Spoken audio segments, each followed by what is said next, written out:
They were about to take the last thing Elias Boone owned when the past came riding back. The morning sun hung low over Red Hollow, casting long shadows across the dusty street where a small crowd had gathered in front of the old church steps. Elias Boone stood quietly with his hat in his hands, the brim worn thin from 20 hard years under the western sky. His boots were cracked, his coat faded, and the rope of debt had tightened around him so slowly he barely noticed until there was no room left to breathe.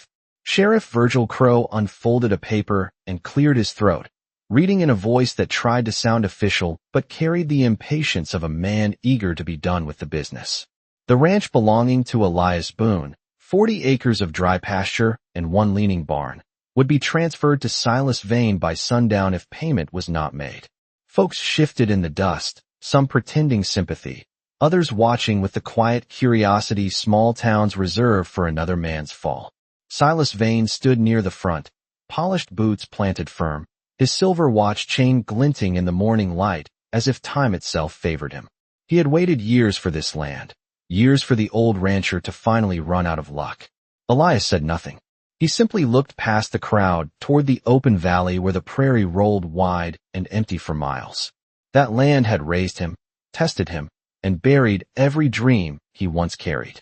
Somewhere along the way the town had decided he was a fool for helping strangers, a fool for keeping to himself, a fool for raising an Apache child 20 years ago when most men would have walked the other way. The story had never left Red Hollow. People whispered it in saloons and on porches, always with a shake of the head. They said Elias Boone brought trouble on himself the night he carried that baby into his cabin wrapped in a torn blanket and desert dust. Sheriff Crowe lowered the paper. The silence stretched long enough that even the wind seemed to pause. Then someone near the edge of town turned toward the valley. At first it was only a faint tremor under the earth, the kind ranchers feel before they hear it. Hoofbeats. Slow and steady. A ripple moved through the crowd as more heads turned toward the distant ridge where the horizon shimmered in the heat. Riders appeared one by one against the pale sky, silhouettes cutting through the morning light. They came in a quiet line, horses moving with the calm certainty of men who knew exactly where they were going. No one spoke.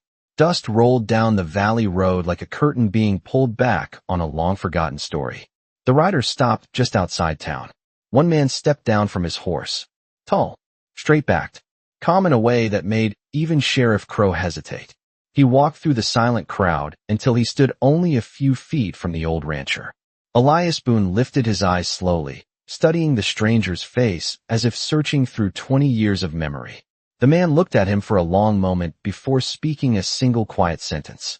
"Do you still have the blanket?" The question hung in the air like dust that refused to settle. "Do you still have the blanket?" Elias Boone did not answer right away.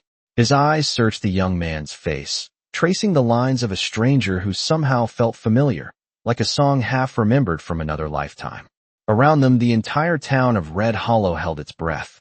Sheriff Virgil Crowe shifted his weight uneasily, while Silas Vane watched with narrowed eyes, already calculating whether this unexpected visitor would complicate the simple business of taking an old man's land.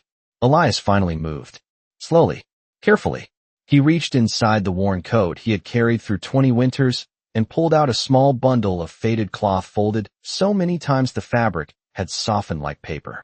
The blanket was no bigger than a saddle pad now, its edges frayed, its colors long since dulled by sun and years. But even after all that time the pattern was still visible. Blue thread crossing white in a careful design no rancher in Red Hollow would ever mistake for anything except Apache work. A murmur rolled through the crowd. Some people remembered the story better than others. 20 years ago, a dust storm had swept across the valley late in the fall. The wind had been strong enough to rattle windows and carry sand across the prairie like smoke. When the storm passed, Elias Boone had ridden out along the dry wash that cut through the low hills east of his ranch. That was where he found the child, a baby no more than a few months old wrapped tightly in that same blanket. The little boy had been quiet, too quiet for a baby alone in the desert wind. Elias had lifted him from the sand and looked around the empty land for anyone who might claim him. No riders, no wagons, only the long horizon stretching 30 miles to the distant mountains. Elias Boone was not a wealthy man. His cabin roof leaked when the spring rain came, and most winters he counted every pound of beans and flour before the snow melted. But that night, he had carried the child inside anyway. He warmed water on the stove, wrapped the boy in dry cloth, and for the first time in years the lonely ranch house held the soft sound of breathing that did not belong to one man. People in Red Hollow had opinions about that decision. Some said the child would bring trouble. Others said Elias had lost his good sense entirely. A few claimed that raising an Apache boy would turn the whole valley against him. Elias listened to every warning and then ignored them all. He named the boy Thomas Boone because every child deserved a name that carried a roof over it. The young man standing before him now studied the blanket carefully, as if each thread carried a memory. His fingers did not touch it, but his eyes followed the pattern the way a man reads a map to a place he once called home. The riders on the ridge remained still, horses calm, faces quiet. The stranger finally lifted his gaze back to Elias Boone. And when he spoke again, his voice carried something deeper than curiosity. "Where did you find me?" The question settled over the town like the still air before a storm. "Where did you find me?" Elias Boone looked down at the blanket resting in his hands, his rough fingers tracing the faded blue thread as though the cloth itself might answer for him. For a long moment, he did not speak. The crowd shifted quietly behind him, boots grinding into dry dirt. Everyone in Red Hollow suddenly aware that the story they had whispered about for 20 years had just stepped out of the past and into the middle of their street. Elias finally lifted his eyes toward the valley beyond the church. His voice came slow and steady, the voice of a man who had spent most of his life speaking only to wind and cattle. "I found you east of my place," he said, "out near the dry wash about 12 miles from here." It was late fall. The wind had just pushed a storm across the prairie. The kind that fills the sky with sand so thick you cannot see a fence post 20 feet away. The stranger listened without moving. His face showed little, but his eyes stayed locked on Elias Boone as though every word mattered. Elias continued. "When the storm passed, I rode out to check the fence line. Thought maybe the cattle had pushed through somewhere. Instead, I saw the blanket half buried in the sand. You were wrapped inside it, quiet as the morning." Elias paused there, remembering the strange stillness of that moment 2 decades earlier. The valley had been empty. No wagon tracks. No horse prints. Just wind carrying dust across the open land for miles in every direction. "I looked for your family," Elias said softly. "Rode up and down that wash for hours. Figured someone had to be nearby. But the prairie was empty that day. Only you and that blanket." A murmur rippled again through the watching townspeople. Some of them had heard that part before. Others had only known the rumor that Elias Boone had brought an Apache child home without explanation. Sheriff Virgil Crow folded his arms, watching the stranger carefully now, while Silas Vane glanced between the riders on the ridge and the worn rancher in the street, clearly unhappy that the morning had taken such an unexpected turn. The stranger finally spoke again, his voice lower this time. "Did you know what I was?" Elias gave a small tired smile that carried no humor. "Of course I knew. That blanket told the story plain enough. And besides, the valley has always been Apache land longer than it has been ranch land." He shifted the cloth slightly, holding it so the pattern caught the sunlight. "People told me raising you would bring trouble. Said the town would turn against me. Some said I should leave you where I found you and let the desert decide the rest." The young man's eyes narrowed slightly. "But you did not." Elias Boone shook his head slowly. "No, a baby out in the sand does not belong to the desert. A baby belongs somewhere warm, somewhere safe." The words seemed to settle deep into the silence. Even the horses standing along the ridge appeared calm, their riders watching with the quiet patience of men who understood that something important was unfolding. The stranger looked down at the blanket again, studying the faded threads with new intensity. Then he asked a question no one in Red Hollow had expected to hear. "Did you ever wonder who left me there?" The question lingered between them like a shadow stretching across the prairie. "Did you ever wonder who left me there?" Elias Boone did not answer immediately. He looked past the young man for a moment, out toward the open land that had carried more secrets than any man could count. The wind moved softly through Red Hollow, brushing dust across the road and stirring the edges of the faded blanket in his hands. "Of course I wondered," Elias said finally. "A man finds a child alone in the desert. He thinks about that question every day for the rest of his life." The young rider watched him carefully, his expression calm but searching. And did you ever find an answer? Elias shook his head slowly. No tracks. No wagon wheels. No campfire ash. Nothing but that blanket and the storm that buried everything else. I rode those hills for weeks after. Thought maybe someone might come looking. But nobody ever did. Around them, the townspeople listened in silence. Even Silas Vane had stopped glancing at the sheriff and was now watching the stranger with quiet interest, as though the land he had planned to claim that morning had suddenly become part of a much larger story. The young man stepped closer, studying Elias Boone with a look that carried both distance and something harder to name. Did you ever regret it? Elias gave a short breath that almost sounded like a laugh. Regret what? Taking you in. Raising a boy everyone else in town said did not belong under my roof. A few people in the crowd shifted at that, uncomfortable with how plainly the truth had been spoken. Elias looked around Red Hollow, at the same wooden storefronts and dusty street that had watched him struggle through 2 decades of drought, debt, and quiet judgment. Not once, he said. A child does not choose where he is born. A man chooses what kind of heart he carries. The stranger held his gaze a long moment, then nodded slightly, as if that answer mattered more than anything else said that morning. The riders on the ridge remained still, their horses relaxed, their attention fixed on the quiet conversation unfolding below. Sheriff Crow cleared his throat softly, but did not interrupt. Something about the moment had shifted the balance of the entire town. The young man looked again at the blanket, then at the old rancher who had carried it for 20 years. My people searched for that child, he said quietly. For many seasons. The words moved through the crowd like a whisper carried by wind. Elias Boone frowned slightly. Your people? The stranger nodded once. Yes, because that child was not lost by accident. He was hidden. The valley seemed to grow quieter with those words.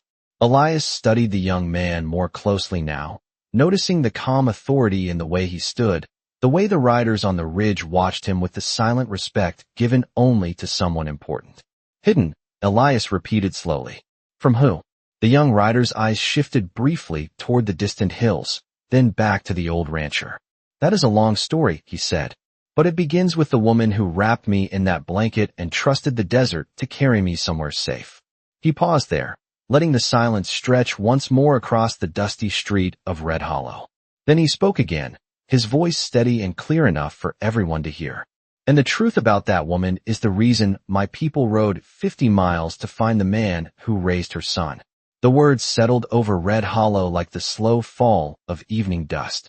The truth about that woman is the reason my people rode 50 miles to find the man who raised her son. No one moved. Even the horses along the ridge seemed to stand quieter now, as if they too understood that something larger than a land dispute had come to the center of town. Elias Boone felt the weight of those words more than anyone. He looked at the young man again, searching his face the way a father studies a grown son he has not seen in years. For 20 years Elias had carried questions he never expected to answer. Now one of those questions was standing right in front of him. Who was she? Elias asked softly. The young rider did not answer right away. Instead he turned slightly, looking toward the wide valley that stretched beyond the church and the row of weathered storefronts. That land carried stories older than Red Hollow itself, older than the fences and barns and wagon roads carved into the prairie. My mother was called Naya, he said finally. The name passed quietly through the crowd, unfamiliar to most of the townspeople, but spoken with a calm certainty that made it sound important. Elias repeated it under his breath. Naya. The rider nodded once. She was a healer among our people, a woman trusted by many families. When storms came or children fell sick, they came to her lodge first. The young man paused, letting that picture form in the minds of everyone listening. Elias Boone felt something shift inside him at those words. The baby he had carried home from the desert had never come with a story, only a blanket and a silence that stretched across 2 decades. Why would a woman like that leave her child alone in the desert? Elias asked quietly. The young rider looked back at him. Because she believed someone would find me. A soft ripple moved through the crowd again. Sheriff Crow frowned slightly, while Silas Vane watched with growing curiosity, sensing that whatever truth was about to unfold might reach further than the 40 acres he had hoped to claim that morning. Elias shook his head slowly. The desert is not a place where people leave children hoping for luck. The rider agreed with a small nod. No, but my mother knew this valley well. She had traveled through these hills before. She knew there was a ranch here. A ranch owned by a man people said was stubborn, quiet, and kinder than he admitted. Several people in the crowd glanced at Elias Boone when they heard that. The old rancher shifted slightly, uncomfortable with the attention. The young man continued. My mother believed that if anyone found me first, it would be you. Elias stared at him, surprised. Me? The rider's eyes held steady. Yes. She had heard your name before. Years earlier, during a harsh winter, a traveler from our people became lost in these hills. You gave him shelter for 3 nights and refused payment when he offered it. That traveler returned to our camp and spoke about the rancher who believed helping someone did not require a price. Elias Boone blinked slowly, the memory returning in pieces like old photographs brought out of storage. A cold winter. A tired traveler. A small fire in the corner of his cabin. I remember him now, Elias said quietly. The rider gave a faint smile. So did my mother. And when the storm forced her to make a choice for her child, she remembered the name of the man she trusted most in this valley. The memory lingered between them like the last glow of sunset across the prairie. Elias Boone stood still in the dusty street, the old blanket resting in his hands while the wind moved softly through the quiet town of Red Hollow. For a moment he said nothing, because the thought that a stranger had once carried his name across miles of desert and into the trust of a mother was heavier than any debt paper Sheriff Crow could have read that morning. The young rider watched him with calm patience, the same patience carried by the silent men waiting on horseback along the ridge. My mother believed the world was guided by the choices of quiet men, the rider said gently. She believed kindness traveled farther than people realized. Elias lowered his eyes for a moment. I never thought a simple winter shelter would travel 20 years across the desert.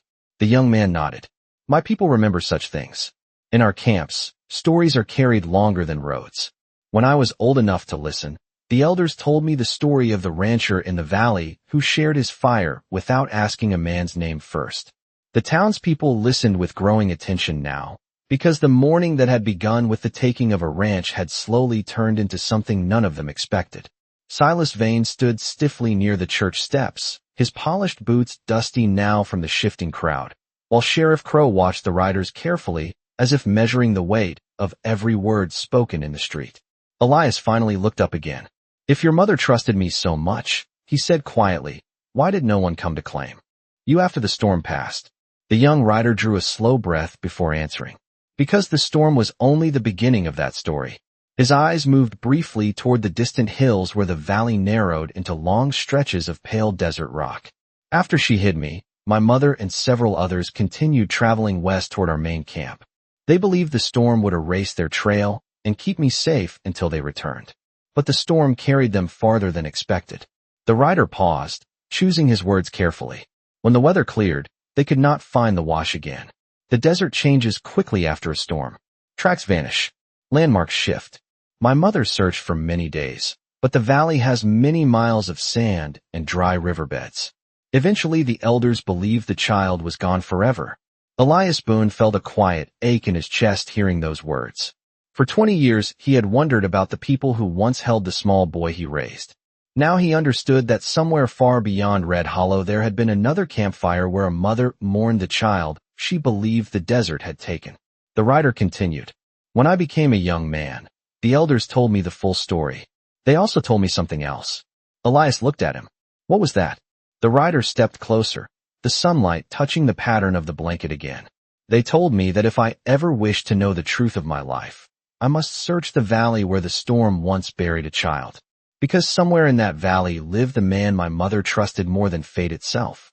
The words lingered in the quiet street of Red Hollow long after the young rider finished speaking. Somewhere in that valley lived the man my mother trusted more than fate itself. Elias Boone stood motionless, the old blanket resting in his weathered hands while the wind moved softly through the dusty town. 20 years of questions had slowly led to this moment, and yet the answer felt heavier than he ever expected. Around them the townspeople remained silent, their attention fixed on the strange meeting unfolding between the aging rancher and the rider who had crossed 50 miles of desert to find him. Sheriff Virgil Crow shifted his stance near the church steps, his eyes moving between the riders on the ridge and the quiet exchange in the street. Silas Vane stood with his arms folded, his earlier confidence fading as the land dispute that had brought everyone together that morning seemed to drift further and further from anyone's mind. Elias Boone finally spoke again, his voice low but steady. "So you came here searching for the man who raised you," he said. The rider nodded once. "Yes.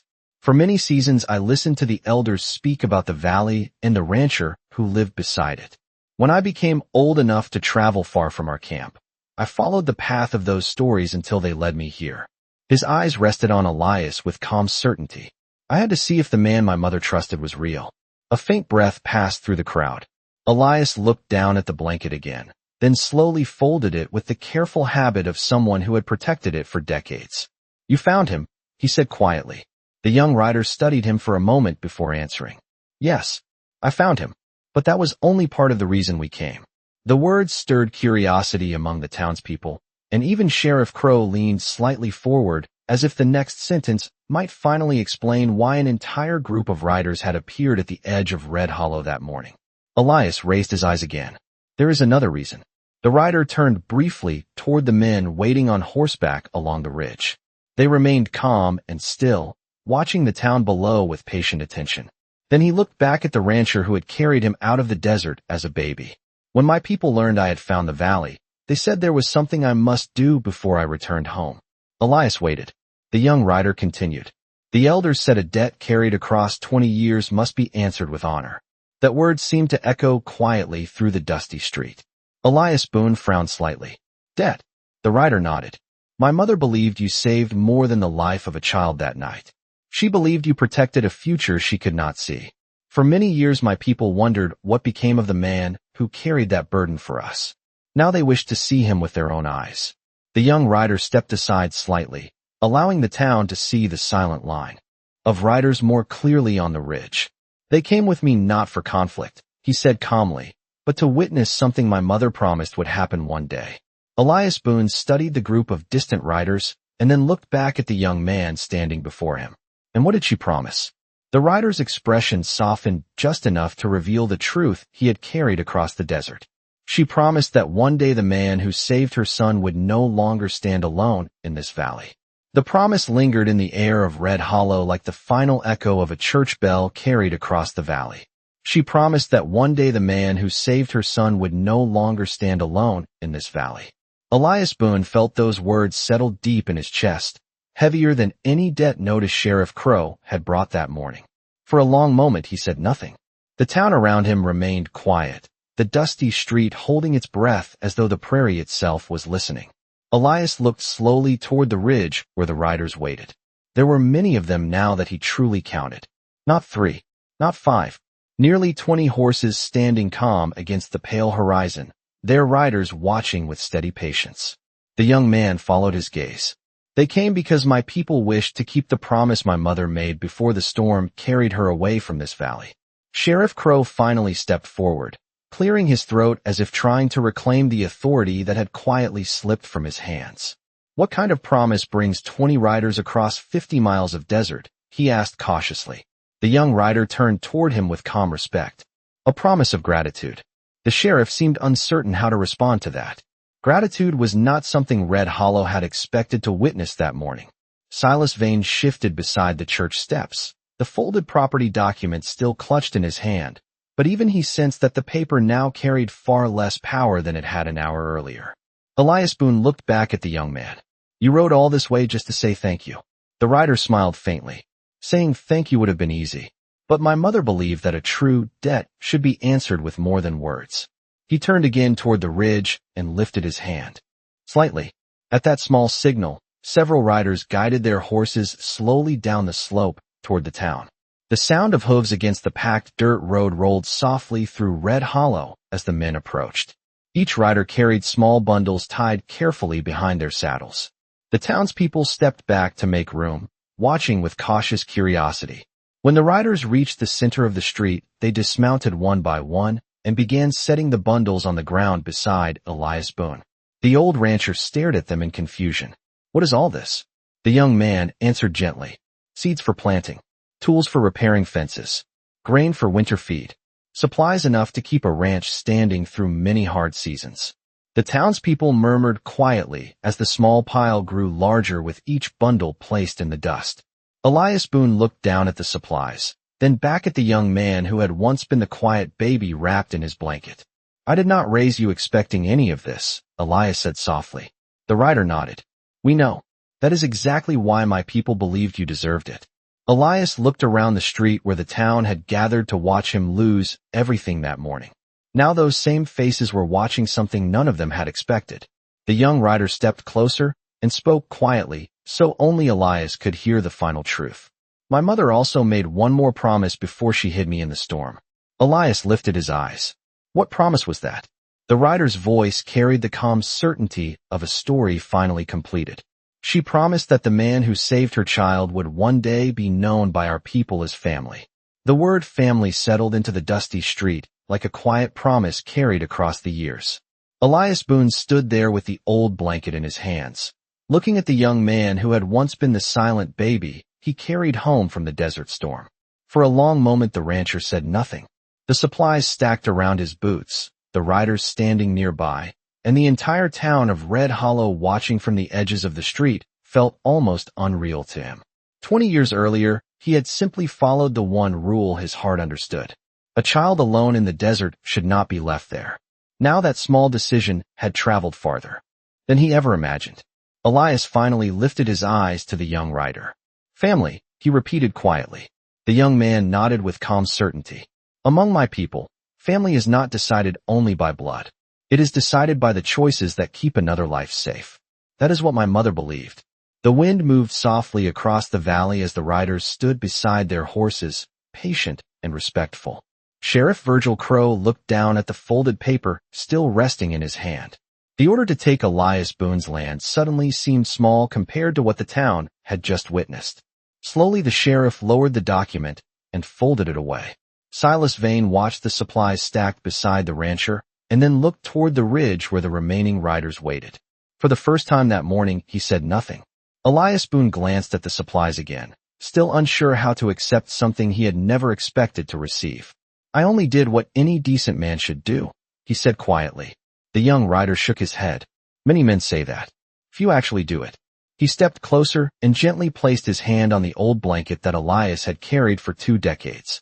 "When I was a child in our camp, the elders told me that a man can plant a seed with a small action and never live long enough to see what grows from it." Elias looked at him thoughtfully. "And what grew from mine?" The rider's eyes moved toward the valley that stretched beyond the town. "A life, a family, and a promise that kindness can travel farther than fear." The riders began guiding their horses slowly back toward the ridge, their work finished.